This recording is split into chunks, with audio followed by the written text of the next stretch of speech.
At FIE, we're not just students and faculty. We're not only learners and lecturers. We are expanding minds, Expanding futures. We're redefining the classroom. We are life-changing. eye-opening. We are a community Driven by our values. That wants you. you. Yes, you. To join.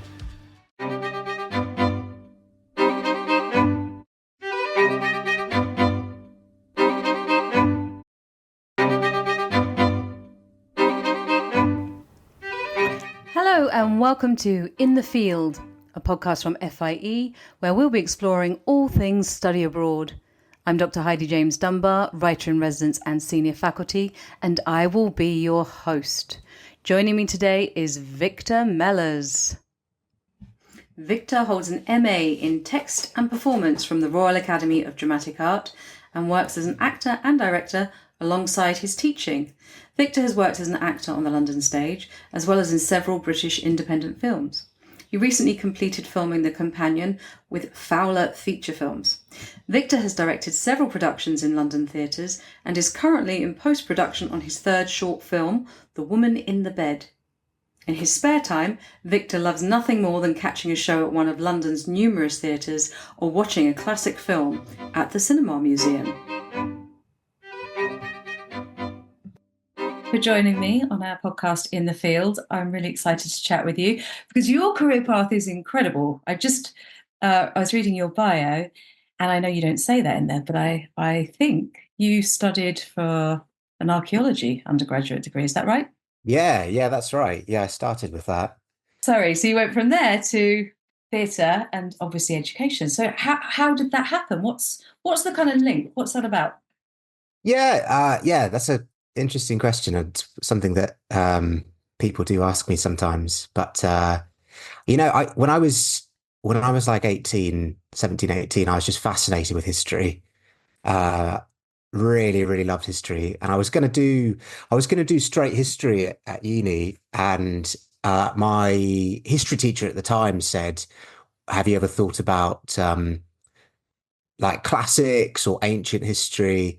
And I hadn't really. Time Team which is a British TV show for those listening, had just started, I think, with Tony Robinson, and it was getting quite big. And and then I sort of found archaeology, and I thought it was a great opportunity to travel. We had to do like 3 months travel over the course of the 3 years. And it combined that, also that love of history, which was awesome. But I think the main thing about history and archaeology is the stories, the human stories within all that, because that's basically what I think history is. It's, it helps us, of course, it helps us understand where we are in the present and how we've arrived at this crazy place. But it's those wonderful human stories, and going right back to, looking at the ancient civilizations and, really distant, the Mesopotamia and Mesoamerica and places like that.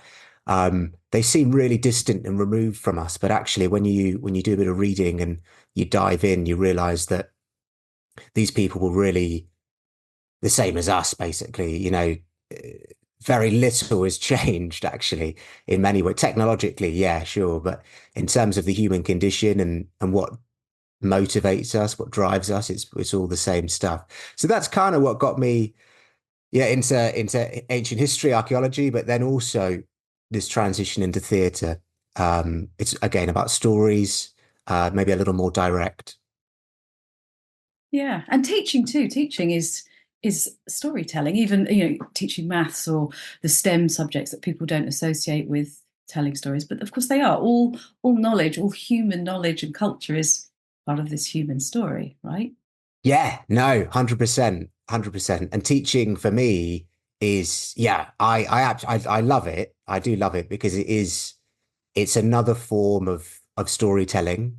And it's one that's like theatre. It has an immediacy to it. You can see the people's reactions, and and you can resonate with that or adapt as you need to. And I love that. I love that immediate feedback, and that it's, can be really exciting when you're sharing that and it's they're picking it up. Yeah, there's nothing lovelier, I think, both being on stage and teaching is being on stage, if you like. Really, a good teacher, I think, a good lecturer is delivering the knowledge in a way that's so engaging. But there is nothing more exciting when you see an idea catch and take hold, and people sort of really getting in and responding. And yeah, Yeah, I yeah. guess same with Yeah. an audience leaping to their feet. That's right. And it's all about, it's all storytelling, isn't it? It's all about moving people to a reaction for, for a purpose. And yeah, no, I found it, I found it really exciting. So that's kind of my journey, which is an unconventional one, but I've loved it so far. Yeah. I think it's really important to talk about the so-called unconventional journeys, though, in our career paths, because especially I think for young adults now, there's a real pressure to be choosing and sticking with and having a purpose and where are you going to be in 10 years. And sometimes the best decisions, or it's grabbing opportunities as they arise and going with your passions. And sometimes it's not always the conventional route that takes you where you ultimately want to be, I think. I mean, my route certainly wasn't either, as you're saying. So I think sometimes we have to trust that. Oh yeah, Heidi, I completely agree with that. I teach at another college other than FIU. I teach an acting course, and I came across a video a few years ago by Alan Rickman, who played Professor Severus Snape in the Harry Potter films, and he's done lot, right back to Die Hard, done lots of great films in theatre. And he gave some advice to young actors, which I think kind of addresses this as well. But he was like, the last thing you want to worry about is the acting, in a way. And it's similar to, like, even if you're not an actor, the last thing you want to worry about is the exams or the results or a definite career path, because his advice is to soak up life, like a sponge, and go to galleries, go to the theatre, of course, but go to cinema, go to the movies, and travel, as much as you can, and soak it all up, because any one, isolated pursuit is never the whole story, and it's never going to make you into a rounded person. And I think it's sad, but I see it in my students, the real pressure that they're under. And I remember, I mean, I also felt that pressure when I was in my early 20s to have a really concrete plan.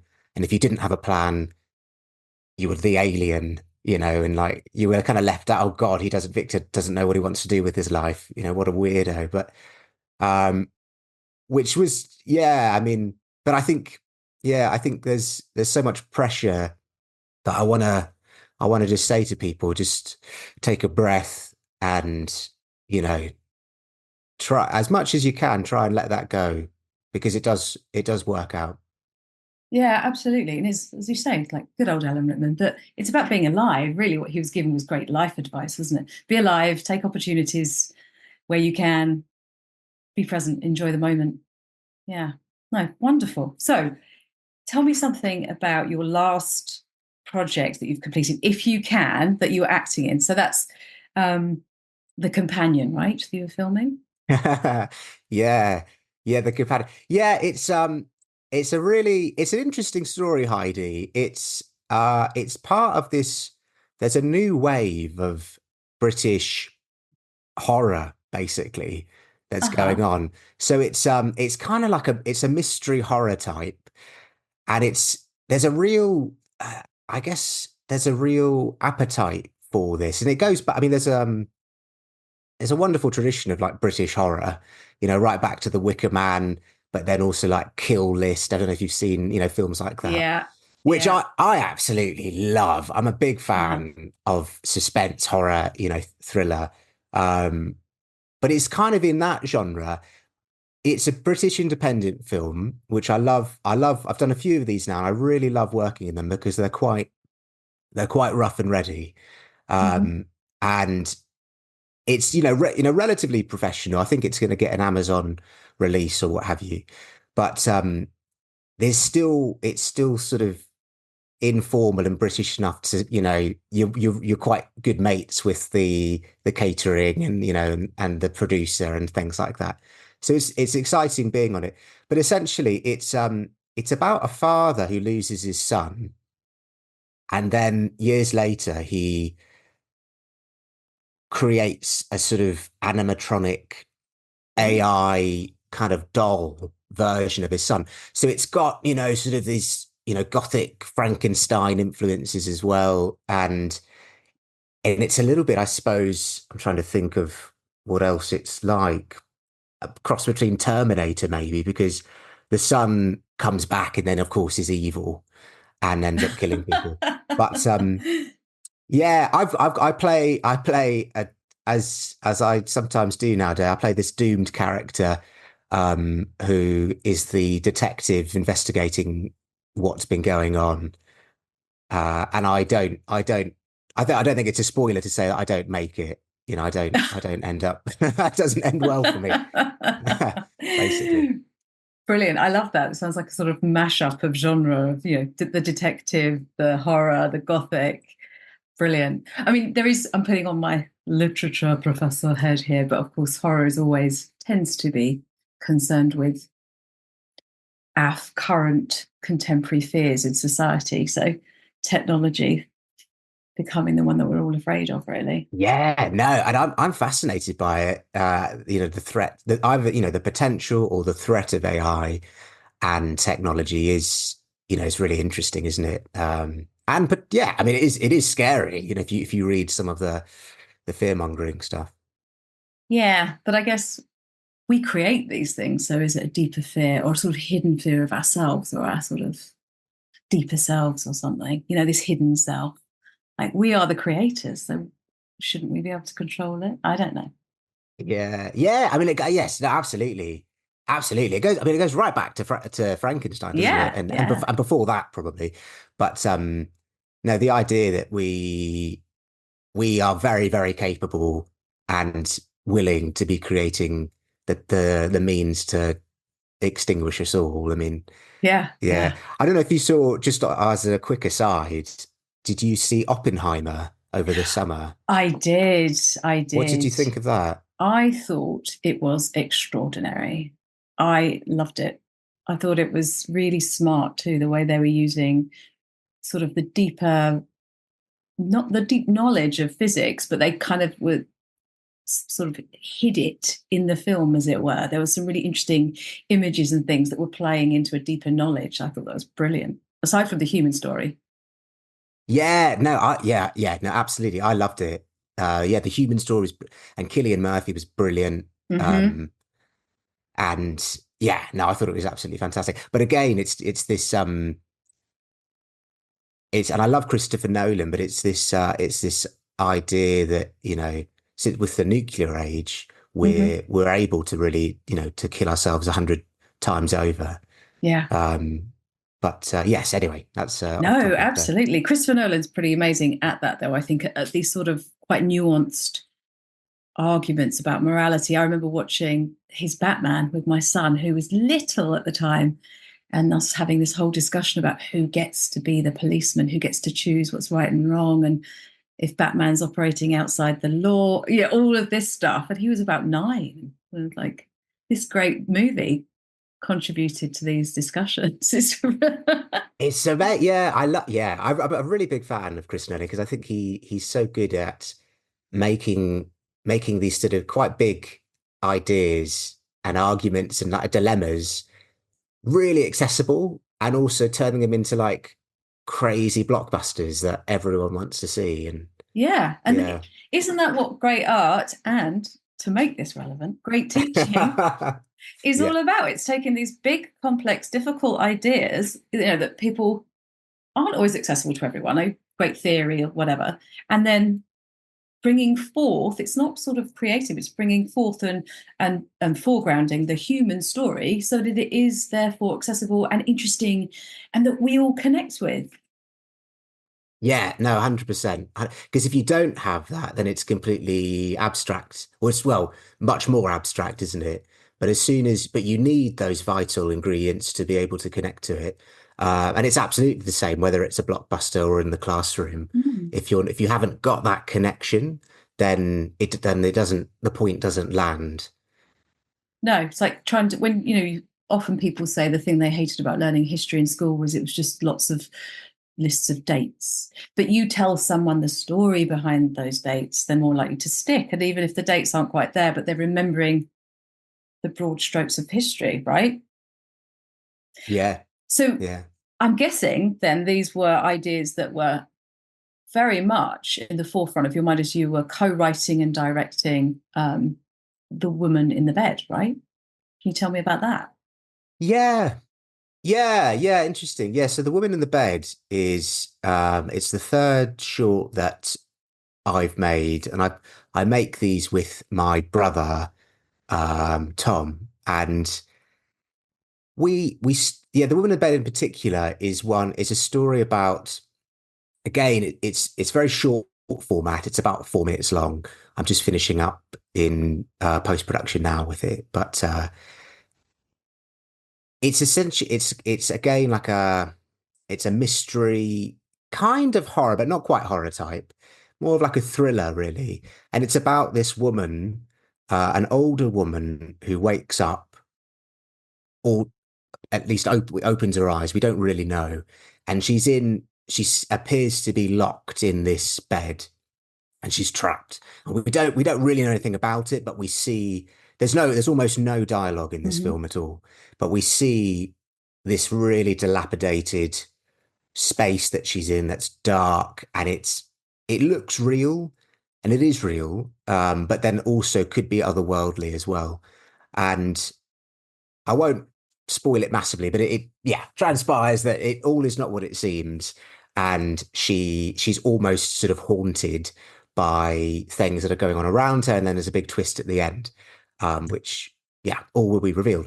But yeah, in terms of where these ideas come from, yeah, absolutely, influenced by things that are going on in society now, um and my own interests, about social class in this country, and the housing crisis, for instance, the aging population, and loneliness as an idea. But yes, I mean, although you'd never really know it, The Woman in the Bed is very much a working class Londoner who is essentially, elderly and lonely, who's priced out and of where she lives, and through gentrification and things like that, and is being pushed out. So yeah, and there's stories that are going on all the time in London, and this is just one little kind of vignette of Sounds that. amazing. When can we see that? Yeah. Yeah, well, gosh, as soon as I get it finished, Heidi, but hopefully I'm aiming for end of this summer to have it completely How finished. exciting. That is brilliant. Congratulations. Yeah, cheers. That's Thank you. wonderful. Okay, so just for students who are coming over, what do you think is fantastic about London theatre? Because I know every major city is going to argue for their theatre, of course, but what would you say about our theatre here in London? Yeah, the theatre here in London is, I always say, to the theatre students at FIE and elsewhere,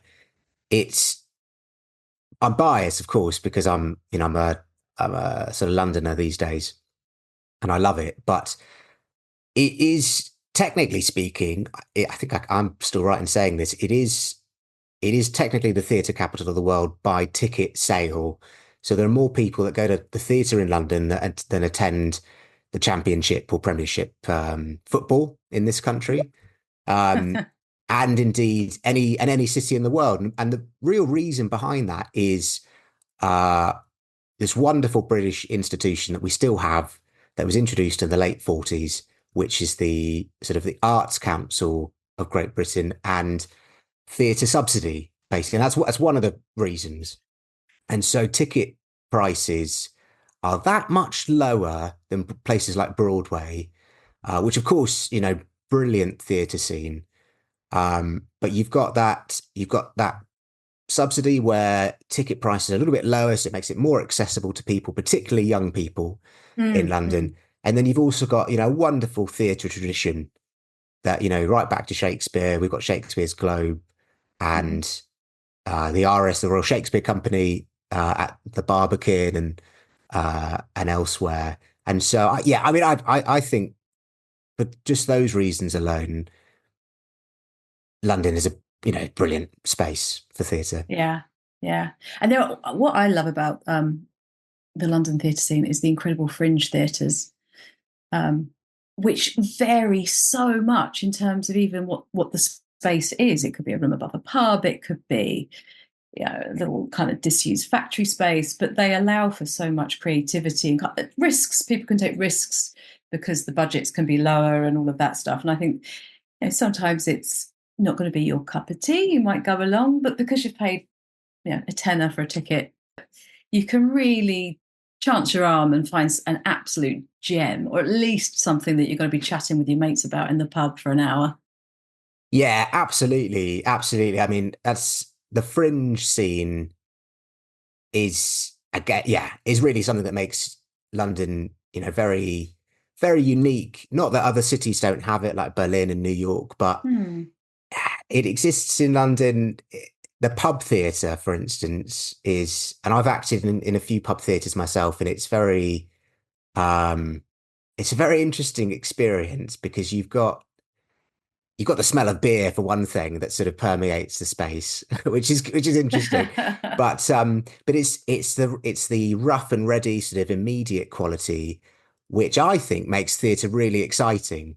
The spontaneity. You don't really know what's going to happen in terms of with the audience and with your production, but there's something like over 300 theatres in London, and a lot of them are these very small, intimate spaces where you get some really, really high quality productions and acting.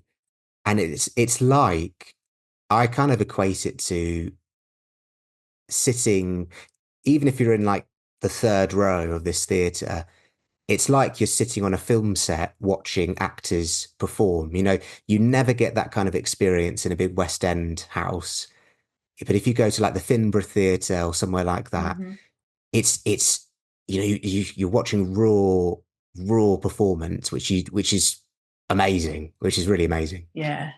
I imagine that's what theatre was, hundreds of years ago. That kind of real, where the audience might have been a bit unruly as well, and sort of joining in. And I think we're also rarefied when we go to the theatre or the opera or the ballet now, sort of like sat there really quietly watching and stiff. And actually, the origins of all these art forms is a fair bit more rough and ready, and people would shout out and join in, right? That's it. Yeah, no, it's true. I mean, Shakespeare's day, gosh, people throwing tomatoes and things at the players and shouting out, and you don't get that in the big West End theatres, but in the smaller ones you do. And in the site specific theatre, like trying to think of the theatre company's name now, but wonderful site specific one. I forget do you remember they did the Greek production last year? I do, and their name is on the tip of my tongue. No. I can't quite remember. Is that Punch Drunk? That's it, Punch Drunk. I was going to say something shunt. No, yes, they're incredible. Yeah, you do, and I love site specific. That kind of theatre. I mean, the Greek, and again, I can't remember the name of it, but the Greek production Punch Drunk did was so incredible, set over 2 factory spaces, and did you make it to that one? No, I didn't get to see it. I was told lots about it. Yeah, but I didn't get to see it. It was really amazing, Heidi. It was like it was like exploring a video game where Ooh, wow, you could no matter how you've got about 3 hours of time in the space, but you could never explore, even if you went like 5, 10 times, you could never explore all of the detail and all of the different stories going on around the space. It was incredible. That sounds so. So you're sort of really interactive and like Yeah. it's not virtual reality, it's No, reality. it's like reality, and it's like, yeah, it's better than any video game or anything or any VR experience. Yeah. No, that was really exciting.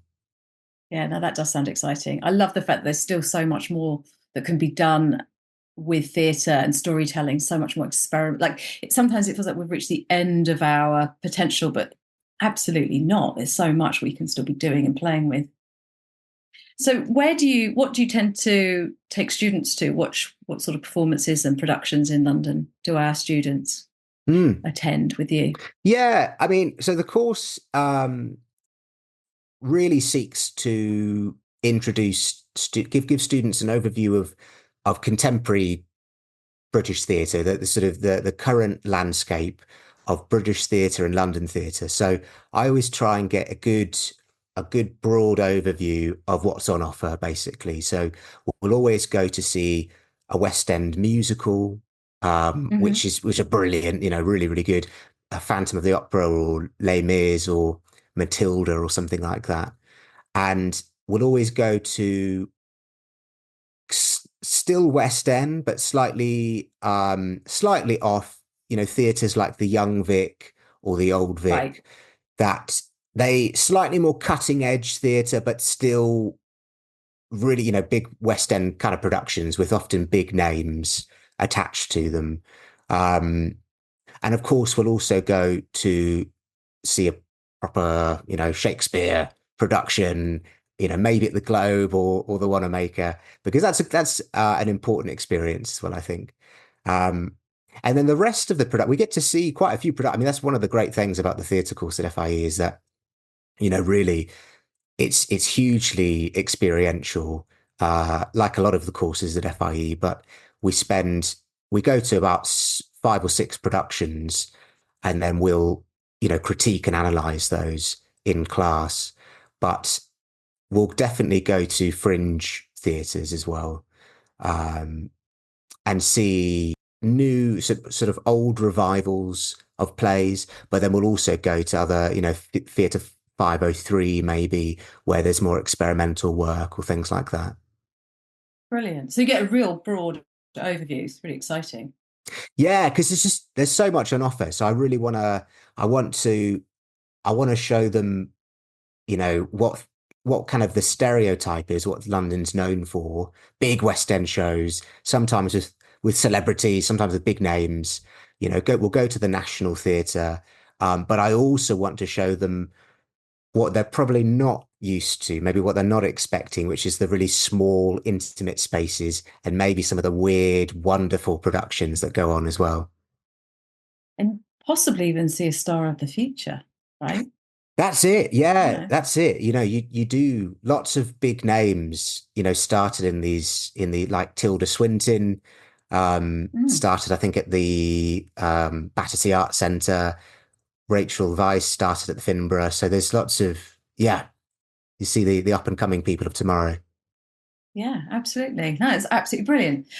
Now, I always ask people if they have a city secret, and it doesn't have to be London, but do you have a city secret, something that you absolutely love that maybe isn't quite so widely known about that we're now going to destroy and tell everyone Yeah, right. about? Everybody go. I do. Yeah. I mean, again, the wonderful thing about London is that there's so many secrets, I think. Hmm. There's Hmm. so Yeah, much. And I've lived here, gosh, 15 odd years now, and I'm still finding out things yeah. which I love. It's one of the reasons I haven't left, I think, is because there's always something that you haven't done, haven't explored.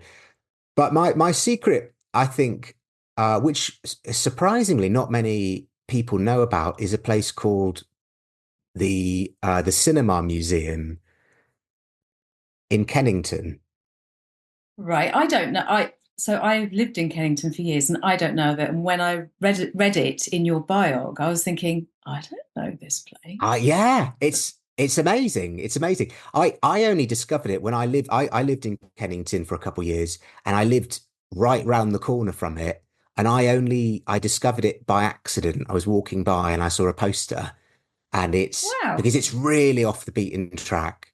But it's this wonderful old space. It used to be back in the day, it was a workhouse Mm. where actually Charlie Chaplin spent some of his childhood. Wow. Yeah. That is some history. Blimey. Yeah. Okay. And now, yeah, it's crazy. And now it's this wonderful old Victorian building, and now it's been converted into this crazy space for cinema, and they've got two screening rooms. It's very rough and ready. There's like it's not an organized museum by any stretch. There's like memorabilia and artifacts sort of littered everywhere. It's kind of an organized chaos. But it's really, what's the word? It's part of a wonderful, small, close-knit community of people who care about movies and cinema in London. And they show some really interesting films, basically. Everything from more mainstream things, they'll show Batman, they'll show Chris Nolan blockbusters, but they'll also show old films of like Errol Flynn from like the 20s and 30s. And I saw a silent film there last year, and it was with a live piano accompaniment, like it sort of would have been. And Yeah. the guy showing it said, this is the only surviving reel of this film that exists. And it exists because I restored it myself. And if it comes apart, don't worry, get a drink and I'm going to glue the film back together. And it did. That did happen during the film. The reel came up because it's like well over 100 years old. And it was like, this is watching living and breathing, film history in reality, and again in reality. So for anyone who loves films and storytelling, cinema, I always recommend the Cinema Museum. That sounds, I mean, what an I'm really jealous of that experience. This one and only reel that's been restored, and it's a work in progress. Yeah. And you got to see it and experience it with the live piano as it should have been. And it was a little bit like theatre, Heidi, because of that danger, because of that, we don't know if we're going to get through to the end of this film because it's so old. And of course, with the piano as well. It's a real, and they do that a lot. They do that about once a month, I think. So it's definitely worth a visit. I really love it. And I love this. I love the story behind that too, that there are these people, these individuals who care so passionately about film that they find this one reel and restore it and spend all this time and love and energy and care on preserving this for the rest of us and showing it to us. There's something really magical and generous about that. Yeah, and it really that sentiment really shines through in the people that volunteer there and just the whole surroundings. I mean, there's no proper there's no cinema seating. You're sitting on like a couch or an armchair, and it feels a bit like you're in your granny's living room, but surrounded by people, all with this shared love of cinema. Brilliant. So that's the Cinema Museum, and that's in Kennington. That's right. I guess they have a website or something. They do, yeah. They do have a website, yeah. All right, I'll find that and I'll put that in the show notes on the podcast notes. Cool. Brilliant. Thank you so much, Victor. I've loved chatting with you. It's always good to see you. Oh, great. No, thanks for having me, Heidi. This has been really, really fun. Thank you.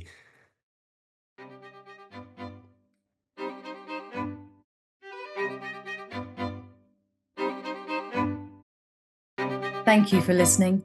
We hope you enjoyed our podcast. FIE provides life-changing study abroad experiences in the UK, Ireland, and Spain. As a non-profit educational organisation, we are passionately invested in making a difference for our students as the future global leaders of tomorrow and the field of international education as a whole. The FIE podcast is a creative and academic space for exploring everything, the people, the places, and opportunities that make your experience so valuable and exciting. Join us again soon.